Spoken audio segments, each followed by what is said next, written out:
Hello, my name is Andy and I am the Village Idiot. I'm armed with a car and a GoPro and an unhealthy amount of time on my hands. I'm using that time to attempt to visit every civil parish in England. You're watching the East Lindsey series. This is the biggest district in Lincolnshire, containing 188 civil parishes. Without further ado, here's today's offering. Welcome back to East Lindsey again, everybody, and I've been so excited to present this episode for you because we are in the village right here. And if I turn the camera around and show you what I can see here, would you believe me if I told you you're looking at the entire village? This is it. There is nothing more than what I am showing you right now. It's very small, there's not much to see. There's a church, there's a couple of houses, there's obviously a farm, and not really much else. But this is a notable place, and I'll show you why. This is Waddingworth, and it's at the centre of Lincolnshire.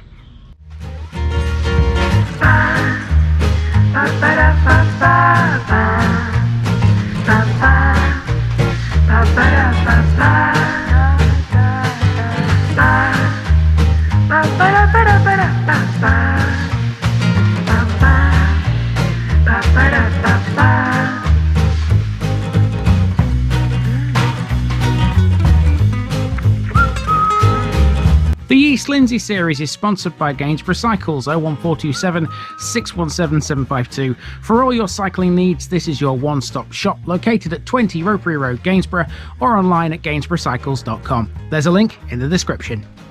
Gainsborough Cycles, ask for Trevor Halstead.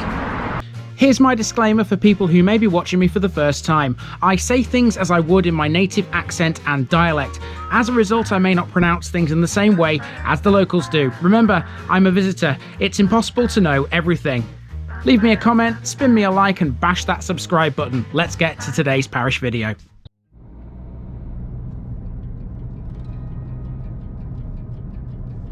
Waddingworth, Wada's Enclosure. Hello again, folks. This week in East Lindsey we come to a place that might lay claim to being the smallest we've seen so far in these parts. It covers less land after all than Tupholme, and you all know how small that one was. This is Waddingworth, which is effectively just a farmyard with a church and a few houses. Residents number less than 20. It's a minuscule place. It was once much larger though. At the time of Domesday, Waddingworth had 60 households. Yes, 60. That's a crazy number when you consider how small it is now. However, sometimes the smallest ones harbour the most interesting pieces of history, and I reckon Waddingworth does so admirably. We are heading here along the track that leads to the village. There's only one way in and one way out. Once we get there, we will be at the geographical centre of Lincolnshire, Waddingworth's biggest claim to fame. The whole thing is 5 miles northwest of Horncastle, and if you look on the map you have to say that the claim appears to be correct based on the geography before your eyes. Waddingworth even has its own website with everything you need to know about the place, useful because visitors do come here regularly. I often say in these parts we're off to explore deepest Lincolnshire, and this time I truly mean it.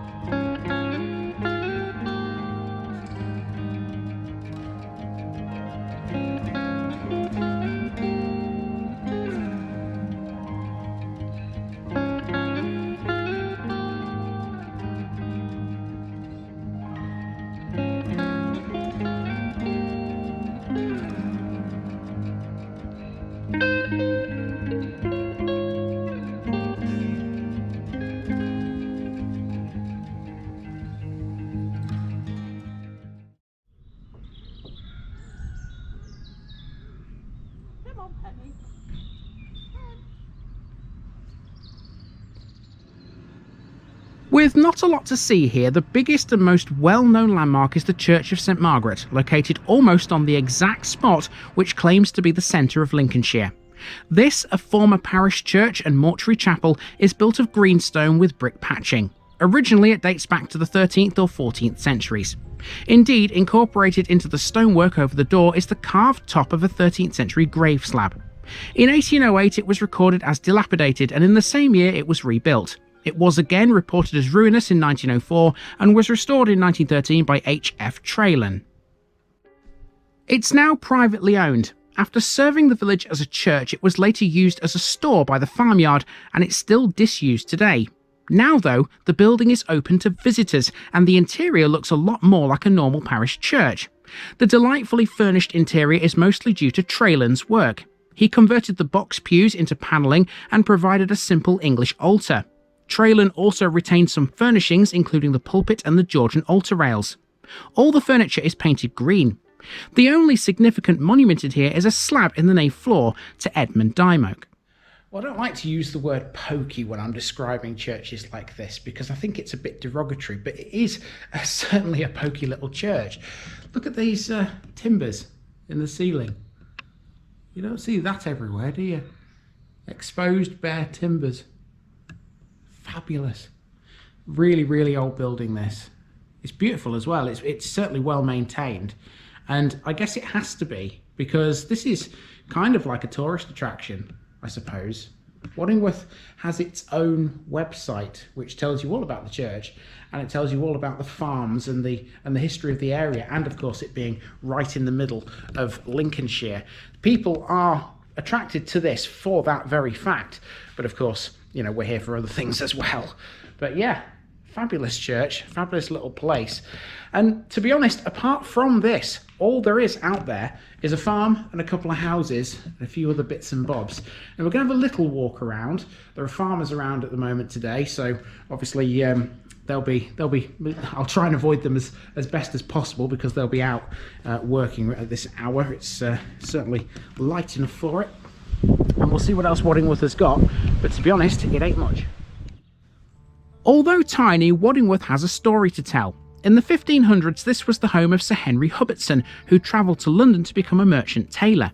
He later became a sheriff in 1542 and then Lord Mayor of London in 1546. You'd never guess that from these surroundings, would you?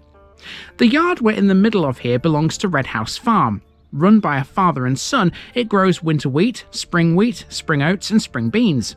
As a side project, they also breed ewes, which is why there are grass leas here. They also improve the soil structure of the surrounding land.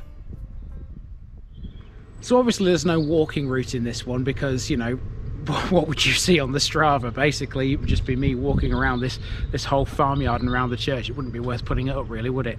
It's going to be the same in the next episode as well, which is just a tiny bit bigger than Waddingworth, but you know it will have a route. So we'll get to that one in a while.